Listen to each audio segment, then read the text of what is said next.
Hare Krishna, welcome back to episode 5 of the Bliss Podcast.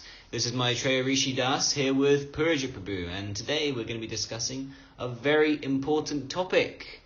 Tulsi Gabbard, the first American president to chant Hare Krishna. Wow, what a monumental topic, and a little bit controversial too, right Prabhu? Hare Krishna, yes. Very controversial.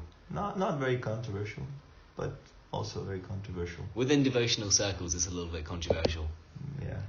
So, before we get into this mildly controversial topic, we're going to be addressing some feedback, and we're going to be talking about the activities of bliss. So, for those of you who are familiar, and for those of you who aren't familiar, we are on YouTube, Facebook, Instagram, and now Twitter. We just got a Twitter account. So you can find us on Facebook and Twitter at The Bliss, on Instagram at The Bliss, but with a period mark in between each letter there, and on YouTube at Living in Bliss and Kick on the Face. Kick on the Face is more of a philosophical style of videos, discussion, that kind of thing. And Living in Bliss, we're going to post a podcast there, of course, and lectures. We have a new series of videos. Dear Purujit Prabhu is giving very, very nice lectures every morning on the Srimad Bhagavatam, the 5,000-year-old scripture that we study. So there are a range, a whole universe of topics that are discussed in the Srimad Bhagavatam classes. The most recent one was the Perfect Vedic Society, which, if you listen to episode 4 of the podcast, we addressed the Varnashram system, which is the social system which is designed by God so that people can reach spiritual perfection according to the propensity. So that's a very nice class. I highly recommend it. That is the Perfect Vedic Society on the Living in Bliss channel. You can also head to our website at expandthebliss.com, www.expandthebliss.com. It just recently came up, and we're posting all kinds of nice things there, articles. They have 2 articles that I can remember off my top of my head that were just recently posted. One by Dear Makanchor Prabhu. He wrote a very nice and reality-altering virtual reality article. So it's nicely described there how the material body and its senses are similar to the augmented reality that people are all on the hype train for today.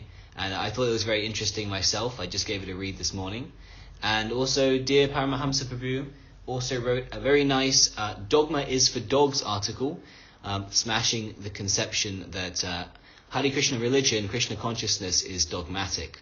So I highly recommend both these articles. They're very enlightening. The Prabhus did a very nice job. And you can get those at expandthebliss.com. Also, we have the nice compilations, the books there, written by Dear Purujit Prabhu, Teachings of Lord Buddha. You have some other ones on there, Prabhu. What is that? Well, these are written by Srila Prabhupada. Of course, compilations. I have simply compiled. So there is Teachings of Lord Buddha. There is How to Offer Food to Krishna. If you want to learn how to offer Krishna some nice food stuff, and there's a kind of like a manual. Then we have Punarmushiko Bhava. That is a compilation about when a disciple disobeys the spiritual master, what happens at that point. Then we have Bhagavad Gita, Sri Upanishad, I think, is there. And we're going to be adding more and more books, so don't forget to check out the ebook section on expandthebliss.com. Very nice. Yeah, I like this How to Offer Food to Krishna book very much, because prasadam is like one of the most, some would say, essential. The only aspect of Krishna consciousness. It's pleasurable. Very pleasurable aspect, where we offer food to Krishna, and because Krishna tastes it with his transcendental senses, the food becomes spiritualized and even more pleasurable, even more tasty. So if you would like to learn how to spiritualize your food, you can do it at home, and you can learn from Srila Prabhupada, compiled by Dear Purujit Prabhu. So you can find that at expandthebliss.com.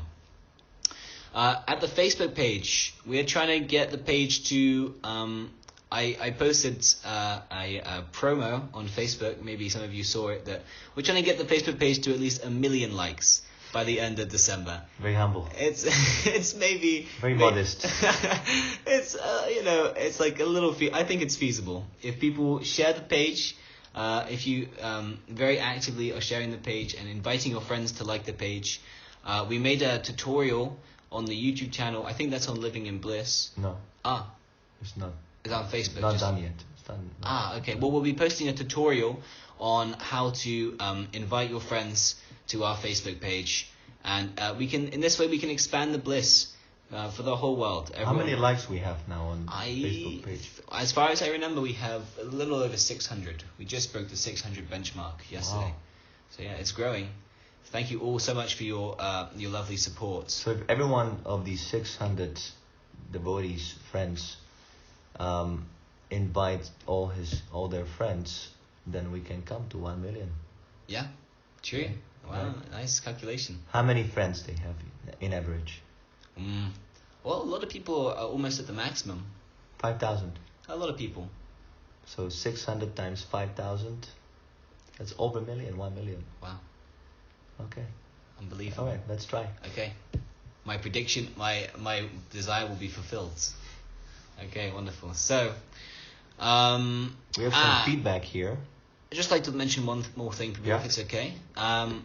We also recently published a Patreon for the Bhaktivedanta Lives in Sound Society. So if you would like to support the production of compilations of Srila Prabhupada's books, the activities of the bliss here, the preaching efforts, kindly send a donation or subscribe to the Patreon. It costs $5 a month, $70 a year, or whatever. It's not very much, and it helps us immensely. Even though it's a little bit of Lakshmi, every dollar counts, and just the fact that it's happening at all shows the moral support also. It's very, very encouraging and uplifting for the devotees here at Bliss. So you can reach that page at, if you go on Patreon and search the Bhaktivedanta Lives in Sound Society there. It's also linked up in the on the YouTube video. Okay. Each video we put all these links there, so it's there. If you're listening on YouTube, just look at the description. They're all there. And when inevitably you're attracted to the Expand the Bliss website, all these links are there also to social media, so you can access them there. So today we're going to be addressing some feedback that you nice Prabhus and Masterjis have sent us over the past week. So is this the first feedback, Prabhu? Yeah. Okay, so the first feedback is from dear Maitreya Mataji. Thank you so much for your constant feedback, Maitreya. We very much appreciate. And you said, thank you for sending this link. This is in regards to the You Are Reincarnating Right Now video that we published on the Kick on the Face video YouTube channel. Yeah, we have a nice video explaining reincarnation there. So I have always believed in reincarnation. Yeah, it's very scientific. As a small child, I used to talk about people being born again after death. I'm sure my poor parents must have wondered where I got these things from, but they didn't say anything negative. Very tolerant. It's a good beginning to spiritual life. They allowed me to think about these things as I wanted to. As a child, I was involved with the church, and I could not quite believe that my thinking didn't really correlate with the beliefs of the church. I just couldn't understand how the presence that we are, would not go on. So I am grateful that the people I encountered as a child were open-minded enough to allow me to think the way I did. Thank you. Yeah, it's very important to be open-minded to start practicing spiritual life. So dear Adriana Mataji, she writes, very interesting question. Adriana is actually, she is quite a big supporter. She's inviting her friends and sharing the bliss stuff. She's from Malaysia. Okay. Very nice young lady. Okay. She's a prominent bliss expander. Yeah. Okay. A bliss influencer. Can humans become God? She asks. Can humans become God? Have we any qualifications for that? One of my friends said we are not separate. We are not a separate entity from God. Therefore, we are considered God also. And I get a headache. Well, this is we are in one sense. We are godly. In constitution, the living entity is non-different from God in quality, but not in quantity. So it's just like if you have a drop of ocean water. The ocean is salty. It's made of a chemical composition that's salty. So if you get one drop of that ocean, it will also be salty. But the one drop is never equal to the whole ocean. So in the same way, we are part and parcel of God. We're a little spiritual spark. And the spiritual spark is a part and parcel of the whole supreme spirit. And also we're never separated from God. That is true also. We're never separated from God. We simply appear to be separated from God because we're within a material body. We have a material consciousness. Because our original consciousness is that we want to serve God. The material body makes us think that we are God and we serve the senses. We are serving ourselves. So we only appear separated because of a material body. So in this way we are technically godly. We have the same quality as God. Satchitananda, eternity, knowledge and bliss. We have that kind of body. So thank you for asking this lovely question, Adriana. Thank you. Okay, the next question comes from Anand Prasad, and he says, Hare Krishna Prabhu, all your podcasts are amazing. Wow, thank you so much, Anand. He's from Singapore. Wonderful. Another nice devotee. He's always asking interesting questions. Jai. Okay. Well, thank you so much for your lovely support. It's always nice hearing encouragement. We have many friends who are writing feedback whenever we release a new podcast. So one of them is, for example, Amani. She always appreciates our podcast. She's from the States. Hare Krishna, Amani. Jai. So Amani says, I see. She just said some. She just gave some support. Yeah. Okay. Christian Leota, Jai. He said he's from Japan, and he said we can put the podcast on Spotify and Apple Music. So yes, he. No. My mistake. Sorry, yeah. Christian Leota. I'm so sorry, Christian. Announcement. Yes, I'm so sorry, Christian. Thank you so much for putting the podcast on Spotify and Apple Music. That is such a wonderful savor. We very much appreciate that. In case you were listening to this on Spotify, this is thanks to Christian. Jai. So yeah. Now, thank you very much for listening to the feedback section. We're going to take a little break, and then we're going to be coming back for a discussion on Tulsi Gabbard, what you've been waiting for. Hare Krishna.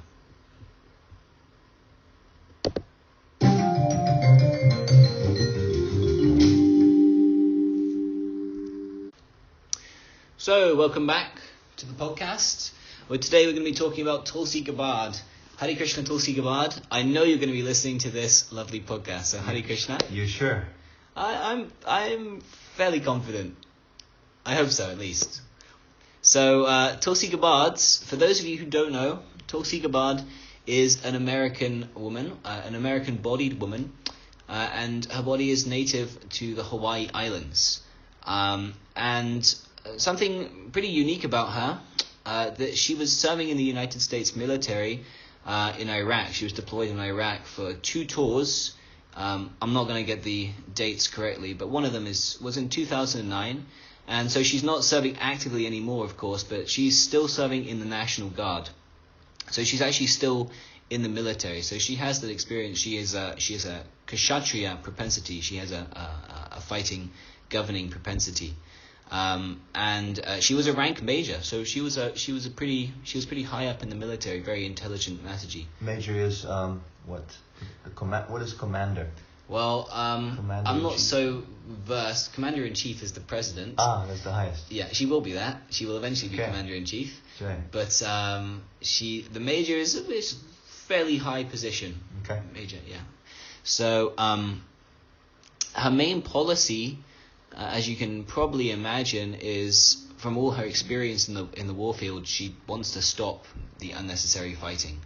That's costing many American people to waste this valuable human form of life in unnecessary fighting, and she's trying to maintain a global standard of peace. So there are many upsets in Syria, and there's also kind of like a bordering upset that's on the verge of happening, a threat that's happening in North Korea. And with Russia also. With Russia, right, too. Cold War, yeah. number 2. Some people think there's going to be a nuclear or something very like a Cold War possibly happening. So she's trying to cool down the situation, and that's very commendable. As far as I know, there's no other presidential candidates that are on this policy, which is funny because even if other presidential candidates get into power, if they don't have this policy, they're going to be finished. So it's good that Tulsi's about this. So most importantly, she is she's a very avid Krishna fan. She's glorifying Srila Prabhupada, the spiritual master, A.C. Bhaktivedanta Swami Prabhupada. She's glorifying him and his Srimad Bhagavatam, which, as we mentioned before, is the ancient Vedic literature that is... Srimad Bhagavatam? Srimad Bhagavatam, yes. She's glorifying the Bhagavatam well, specifically? I don't know specifically, but I saw her with the picture. She has an official picture with her holding the Bhagavatam there. Okay.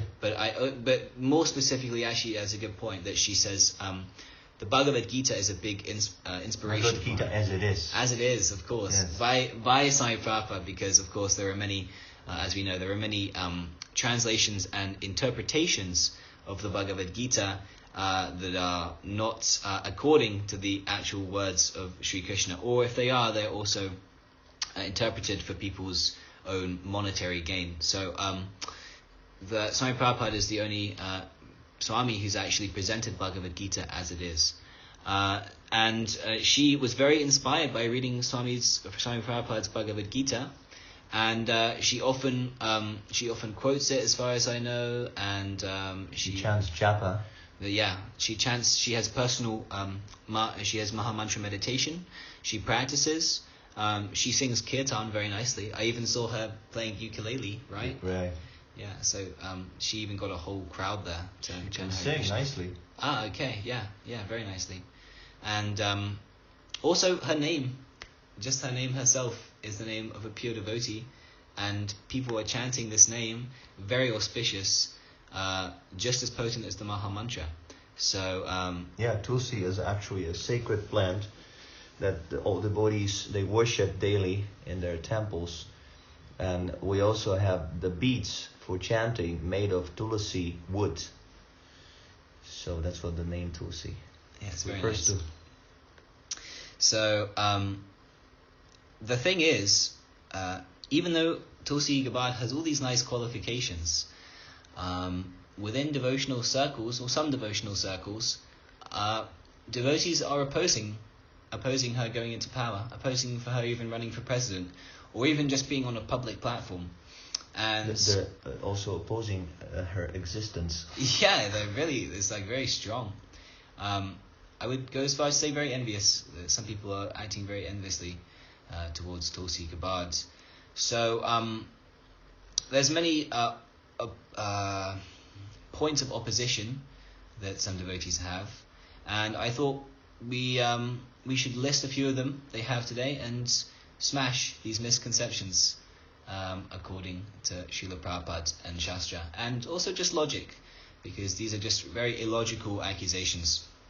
So one of the first accusations that devotees, or opposing points that devotees have, is that if she claims to be a devotee, why is she not wearing like the standard dress? Because for those of you who don't know, or for those of you who have seen the Hare Krishnas on the street, I'm sure you're familiar with the standard tilak, which is the marking that's on the foreheads with it kind of looks like an arrow there, and the kunti mala, which is the neck beads, and dhoti for the men and sari for the woman is a kind of Eastern style of dress. So obviously Tulsi Gabbard, she's more dressed in a suit, and she doesn't wear the tilak and the kunti mala. So devotees are often very opposed to her not representing Vaishnava culture. So what's the smash to this, Prabhu? Well, how to deal with this? It's very unfortunate that these people are unable to apply the principles where they should be, and they apply the principles where they should not apply the principles. So it requires a little maturity to understand the significance of Tulsi's running for the president. So there is a statement, the neophyte devotees, they argue about what type of worship is the best. This is the characteristic of a neophyte devotee. They always argue. So a little maturity is required. If we engage in preaching work, if we, besides simply taking advantage of Srila Prabhupada's mercy and the mercy of Lord Chaitanya, we also take initiative and try to engage in preaching work. Very soon we come to this understanding that the rules and regulations cannot be applied immediately. We can't tell people to, start following the rules. And this is not the way how we should initiate Krishna consciousness within people's hearts. Srila Rupa Goswami also explains this. He says that somehow or other, as Srila Prabhupada puts it, somehow or other make them Krishna conscious. Rules and regulations later. The rules and regulations are absolutely required. It is not some kind of a sentiment, this Krishna consciousness movement. But we must understand what the rules and regulations are for. The aim of rules and regulations is to make our Krishna consciousness steady, so we don't lose it. But Krishna consciousness doesn't depend on rules and regulations. If it was so easy, then simply by mechanically following the rules and regulations, one could be a devotee. You see, that is also a form of what is called a sahajaism. Sahaja, Priya Prabhupada defines as someone who takes devotional service cheaply. So you have two types of sahajas. One person is disobeying, he doesn't follow any rules and regulations, or he is preaching against the rules and regulations. He says these rules and regulations should be abolished. What the spiritual master says, that should be cancelled. We should not follow. And then there's another form of sahajaism, that he is thinking that simply by following the rules and regulations, he evokes love of Krishna in his heart. So these are the two extremes. Here's, in terms of the dress, we must understand that, of course, the dress is wonderful. It evokes inspiration to engage in Krishna's service. But again, it is not essential. Srila Prabhupada asked all his disciples to wear tilak, to wear shika, as you said before.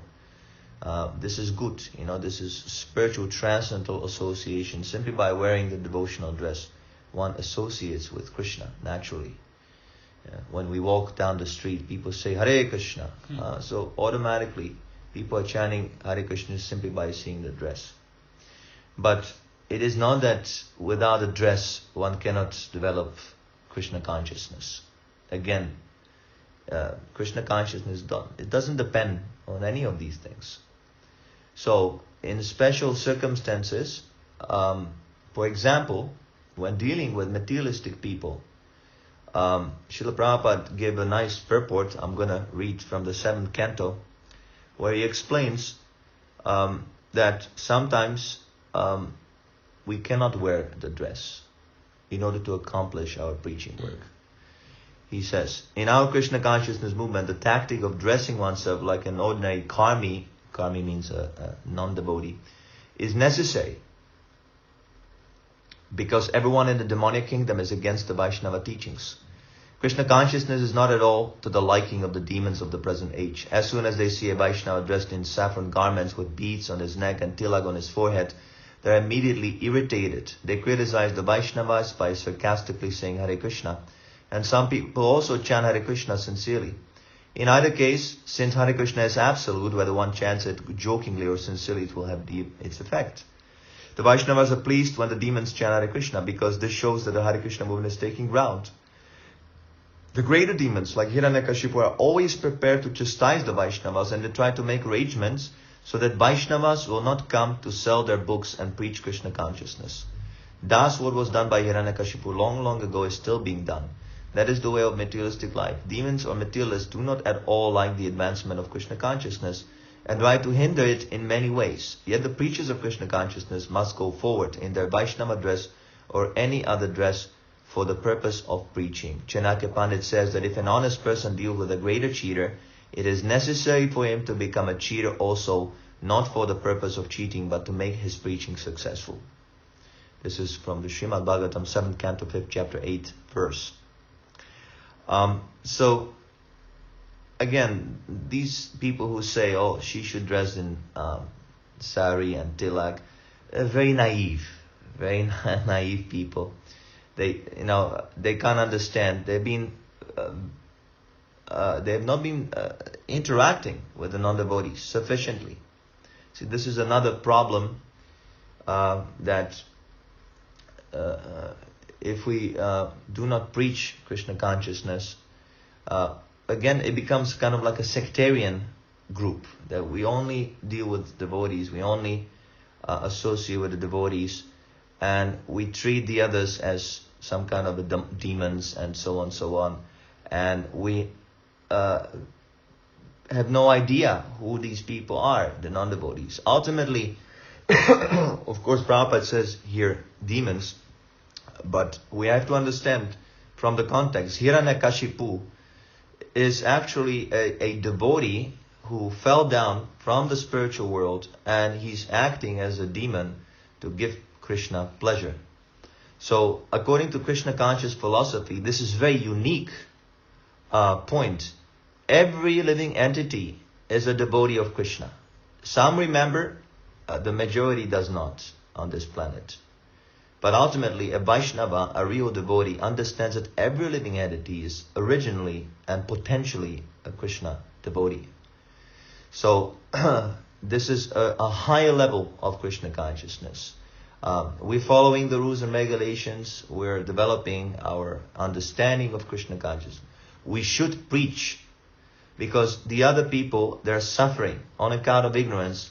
They try to stop the Sankirtan movement, but they don't understand that their very civilization and activities, they're they're coming to the verge of a complete devastation.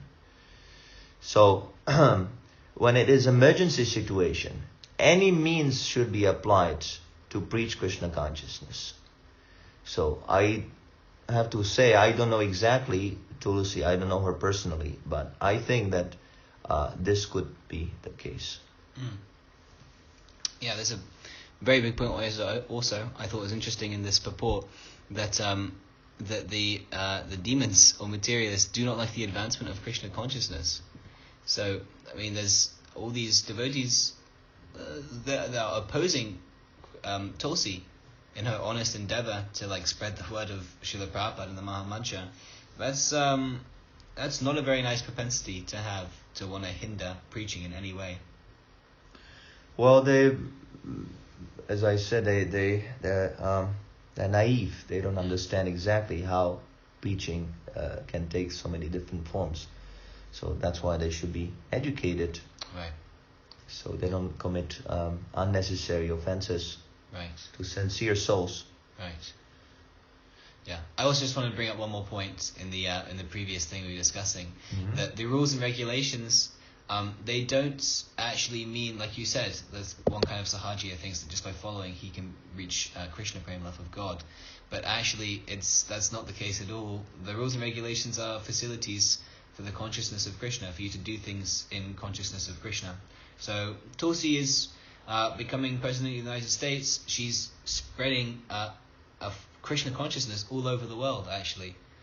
She's chanting the Hare Krishna Mahamantra. The whole world is seeing that. So in this way, she doesn't have to follow rules and regulations for her to be Krishna conscious in this respect, as far as my understanding goes. It's a very Krishna conscious thing to do, no? That's a service that she's rendering to Krishna. Well, not everyone can follow all the rules and regulations, right? We also are not following so many rules and regulations that we could be following. Right. So Srila Prabhupada says the initiated devotees, they must follow the 4 regulative principles and chant 16 rounds daily, so on, so on. But that doesn't mean and now no one else can engage in service. What I would like to point out in this connection is the example of George Harrison, a famous musician, member of the Beatles, one of the most popular bands in the history. He was a great admirer and supporter of the Hare Krishna movement and a friend of Srila Prabhupada. And he helped the movement in a major way with promotion. He made records with the Hare Krishna Maha Mantra, and he openly spoke about Krishna. He wrote an introduction to one of Srila Prabhupada's books. And he himself was not an initiated devotee who would be following all the rules and regulations. In fact, I have a conversation here, if you don't mind reading, I'm going to read. Of course. Where some devotee, actually it's Hansadutta, Okay. nice devotee also, is saying, George is also against smoking and drinking. Prabhupada says, Acha, Hansadutta, because he always has to keep that kind of company in order to produce his records. You see, that's what I was saying. That some people are unable to follow because they're in that kind of an environment, and it's just not possible. Or they don't get so much strength. You know, it's the material energy is very powerful. So anyway, let's see what Prabhupada says. Prabhupada, no. He is a very nice boy. I have studied. See, Prabhupada says he has studied the character of George Harrison. It is not that he's saying it sentimentally. The Prabhupada is sentimental. Oh, he has given me money. That's why he's a good boy. Prabhupada says, I have studied. If Prabhupada says, I have studied someone, this is not insignificant. Because Srila Prabhupada is a Mahabhagavat. Srila Prabhupada is studying the Vedas. So if Prabhupada is studying the Vedas and he studies someone's character, then that description is pakka, is perfect.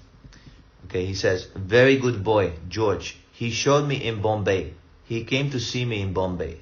Hansadutta. Just recently, Prabhupada. No, last year, Hansadutta, 2 years ago. Prabhupada. He is keeping Jagannath within his bead bag and chanting. You see, and Prabhupada also mentions George Harrison in Nectar of Instruction, in one of his books. He says that he's advancing. George Harrison is advancing because he's chanting Hare Krishna. Whereas some of his contemporaries, Prabhupada's contemporaries, who were supposed to be big preachers, because they have neglected the chanting, they're actually in a worse position than this musician. Sadhuta, just before I came to India, Mukunda met him for about 2 hours. He said he was very friendly and he would arrange a 99-year lease for us, give us the right to the Bhaktivedanta manor. Prabhupada, no, he's our well-wisher, good boy. So I have studied Prabhupada's statements in regards to George Harrison, and always it was very favorable. So on one hand, Srila Prabhupada says, those who are not chanting, they're animals, those who are not following the principles or nonsense like that. He says that. But he also says that George Harrison is a good boy and that he has studied this character. So again, as you said, Prabhu, we have to consider the service that has been executed by these devotees. Not simply look at the rules and regulations. It doesn't mean that we should neglect the rules and regulations. But especially when we preach to people, they're not following anything. And we have to see the good in them in order to inspire them to advance in Krishna consciousness. This is the secret of successful preaching. Yeah, so I guess someone could be following the rules and regulations and he might not even be rendering service. Just like Hiranyakashipu. He was following the rules and regulations of the yoga practice very strictly. Very strictly, right. Okay. It's a very good point. So, just because we're kind of running a little short on time, we're going to skip a few of these major points. Okay. Some of them aren't so important also. But I think we should just go to the most important points, or the most controversial point, is that many devotees have a conception that Tulsi is against conception. Tulsi is for pro-abortion. Mhm. So She wants to kill children. she wants to kill children. They think she's a child murderer. So I just wanted to maybe clarify for some devotees this very, very important point. Mhm. That Tulsi herself is, she's not for abortion. She's pro-choice. And there's a quote directly from Tulsi. So she says, in answer to your question, do you support abortion? I would never have an abortion, nor would I encourage anyone to have an abortion. I believe in the eternality of the soul and that the Atma is present at conception. So when people say she's pro-abortion, they think that suggests that she is encouraging abortion, but that is not the case. People are going to have abortions whether you make it illegal or legal, and so either people have illegal abortions or they have illegal abortions. Tulsi is how would you say, Prabhu? She's just taking a safe position on the matter. Well, abortion is sinful this way or that way, according to our philosophy, because as Tulsi said, the soul enters at the conception, right? It's not that the body develops and then after a few months in the womb the consciousness is created by chemicals. So abortion is very sinful.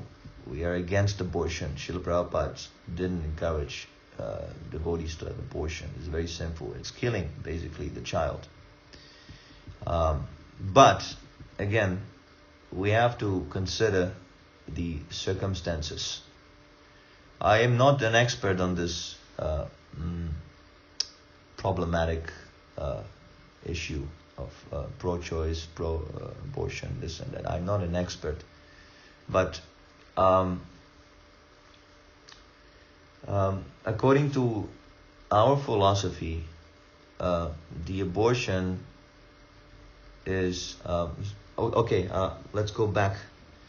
The soul, actually, the life enters, according to the Vedic scriptures, into the semina, into the semen.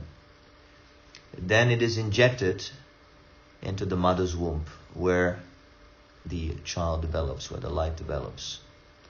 So Srila Prabhupada says, for example, here, the so-called civilized man does not take account of this horrible condition of life, and sometimes for the purpose of sense gratification he tries to kill the child by methods of contraception or abortion. Another quote here, in sexual intercourse, if there is no soul, there is no conception, no pregnancy. Contraception deteriorates the womb so that it no longer is a good place for the soul. That is against the order of God. By the order of God, a soul is sent to a particular womb, but by this contraceptive, he is denied that womb and has to be placed in another. That is disobedience to the Supreme. For example, take a man who is supposed to live in a particular apartment. If the situation there is so disturbed that he cannot enter that apartment, then he is put at a great disadvantage. That is illegal interference and is punishable. This contraceptive method is equivalent to commit murder. So either you are a Shudra or a Brahmana or Kshatriya, but it doesn't matter. If you commit murder, then you are putting yourself in difficulties. So there are groups who are opposed to abortion, just like we're also opposed to abortion. For example, the Christian people or the Muslim people, right? They're also against abortion. But their understanding of what is abortion and our understanding differs significantly. Because using contraceptives is non-different from aborting the child, from the point that since the soul is in the semina, the semen, by using contraceptives, the soul is denied to develop a body, just like if the child is killed in the womb, it's the same thing. The only difference is that when the child in the womb is developed and is killed, it looks more gruesome, but the killing is killing, right? The contraceptives might look as something more easy. It doesn't. They don't see a form of the child. They don't see the form because they can't see the soul, but it is the same crime. You see, this we have to take into consideration. These mundane people or religious people who are against abortion, they will stop abortion, okay, if they are successful. They will pass a law, no more abortion. You can't kill the child in the womb. But they will use contraceptives. Right. That's a fact. They will use contraceptives. And they will commit the same abortion, just in a different form. Just like, for example, sometimes devotees, they get into this illusion of advocating for vegetarianism. We're not advocating for vegetarianism because the soul in the plant is the same as in the animal. The body is different, but the soul is the same, of the same transcendental nature. So by killing the plants, of course, there's less suffering involved, and it is the recommended diet for a human being. But killing is killing. Jivasya jiva jivanam. In the Vedas it is mentioned that one living entity lives by killing other living entity. So the question is this policy of stopping abortion, is it really the solution? Yeah. Is this really effective? I would say that not at all. If they stop abortion and they have sex life with contraceptives, it is all just a big illusion that we're stopping abortions. So our Krishna consciousness movement is going to the root of the problem. If you want to stop abortion, if you want to stop illicit sex, contraceptives, and all these nasty things, you must stop illicit sex altogether. And this can only be done through developing a higher taste. One must get some higher pleasure in order to stop the lower pleasure. This is our philosophy. There was this cookbook published by devotees, Higher Taste. Yes. Have you heard of it? So this is our philosophy. Krishna says this in the Bhagavad Gita. Yeah. One has to acquire higher taste, then automatically he gives up the lower taste. This is our Krishna consciousness movement. Not trying to intimidate someone. Oh, you sinful, you rascal, you this, you go to hell. And so this doesn't work. People, they laugh at you. If you try to explain Krishna consciousness or anything like this in this fanatical way, people will laugh at you. They're no longer satisfied with the dogmatic approach. So we must give the higher taste. That was Srila Prabhupada's policy. That was the policy of Lord Chaitanya. That is our Sankirtan movement. Chant Hare Krishna, take prasadam, dance, do some service. You have some propensity, some talent. Do some service for Krishna. By engaging in the service of Krishna, yatma suprasidati, in Srimad Bhagavatam is meant, the soul becomes satisfied. By giving pleasure to Krishna, by serving Him, you become satisfied on a spiritual level as the soul. Because we are parts and parcels of Krishna, by serving Krishna, the parts and parcels are automatically satisfied. So if people get this pleasure of serving Krishna, they automatically give up sinful life. But if you try to force them or impose all these rules and regulations without giving the higher taste, they will rebel. You see? So I don't know exactly, it's a very difficult question. Should there be a pro-choice, or should the abortion be completely forbidden? It is not so easy to answer, how to solve it. Because also they had this complete abortion, right? And it has been also shown that because the women would get the abortion illegally, even the women would die. Wow, yeah, because of the how do you say, the procedure was not done in a correct way. Exactly. Prabhupada says that why there's this women liberation movement. Why is it? Because of irresponsible men. See, the men, they take advantage of women. They have sex life. Then the woman ends up with a child. So she must survive somehow or other, right? So it is not okay. It should not be done. The child should not be killed. But sometimes you have to see also the position of the woman. She's being taken advantage of. And then she has, this idea. Someone gives you another nonsense idea. Kill your child in the womb. And, she does it because the man is out. The man is not there to protect, to take care of the child. So it's the fault of the men. And the women are dying by this abortion. Men are having nice sex life. Nothing is solved. Nothing is solved. So we have to, of course, we have to follow. We have to ultimately tell people that abortion is sinful and there's a huge karmic reaction for this. But the way how to do it, that takes some brain, So I would refrain from criticizing Tulsi for this stand, At least I would refrain. I would at least take a little precaution before saying anything without understanding the subject matter properly. I'd like to bring up one more point too, that in this connection, that people who criticize Tulsi for all these things, not just the abortion, but for so many things, but specifically on this point, the abortion, these people themselves, if they were to go out and actually preach Krishna consciousness, like why do people get abortions at all? It's because, like you said, they have they don't understand what is the soul. Our conception is that the soul is entering the body, and we have a scientific conception of the soul, and people in general don't have this idea. The society in general is atheistic, so they have not such a basis why they shouldn't do an abortion. They don't understand that the soul is eternal, that a person is actually within the body. It's not just a combination of chemicals.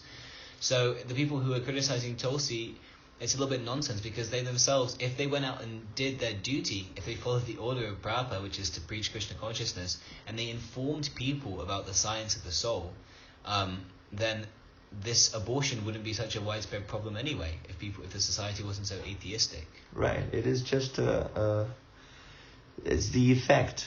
It's not the cause. Now you solve you forbid the abortion. Now what about the cow killing? So many animals are being killed.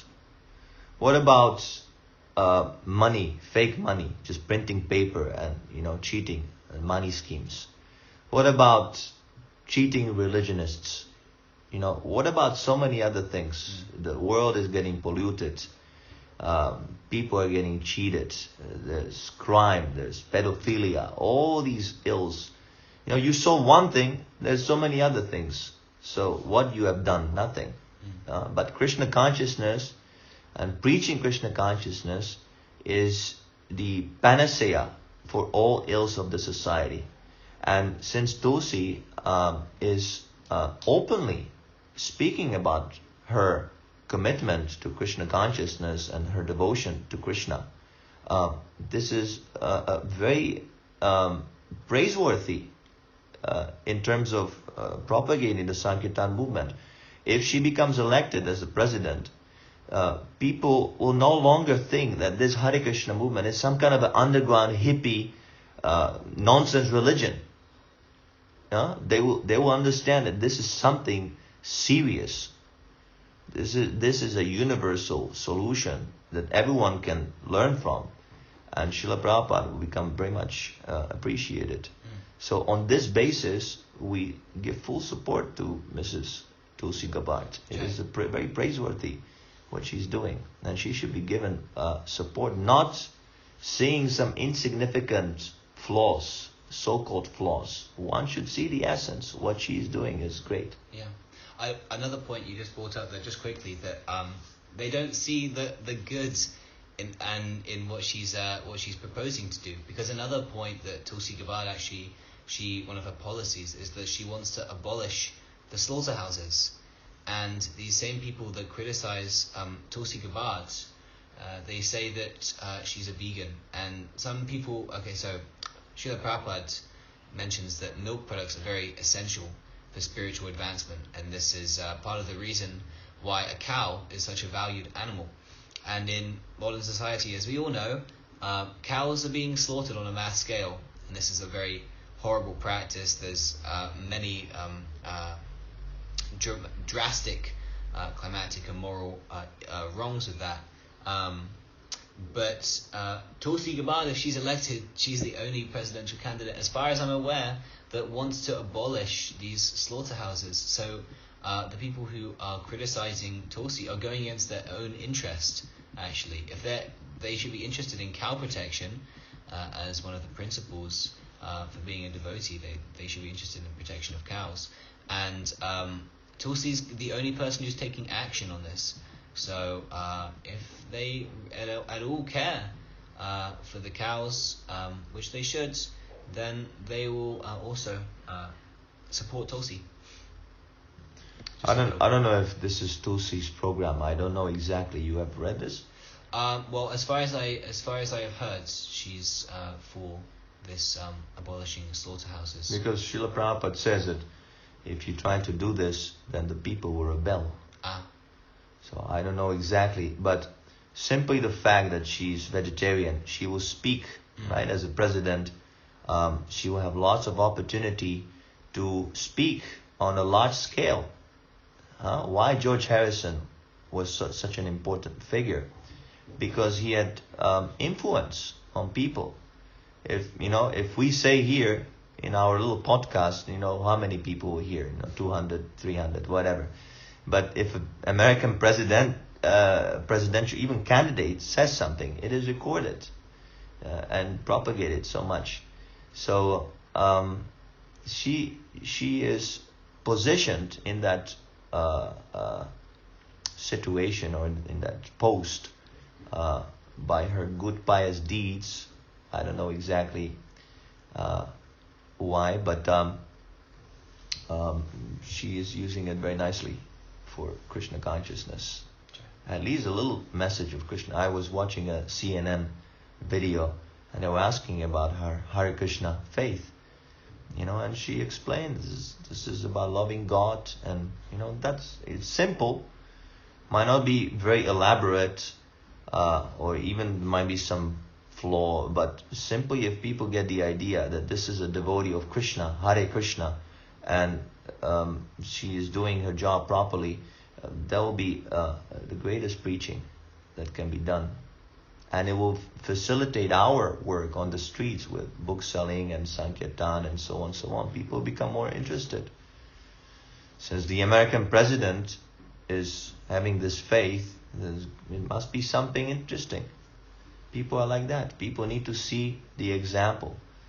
So let these devotees show a proper example. We have not seen any good example from these devotees who are criticizing. Simply criticizing and no work is a business of an inferior class of man, Srila Prabhupada says. So they should first of all show some good example, let people follow them, and then they can criticize. But you have not done nothing and you're criticizing. This is very low class. Right.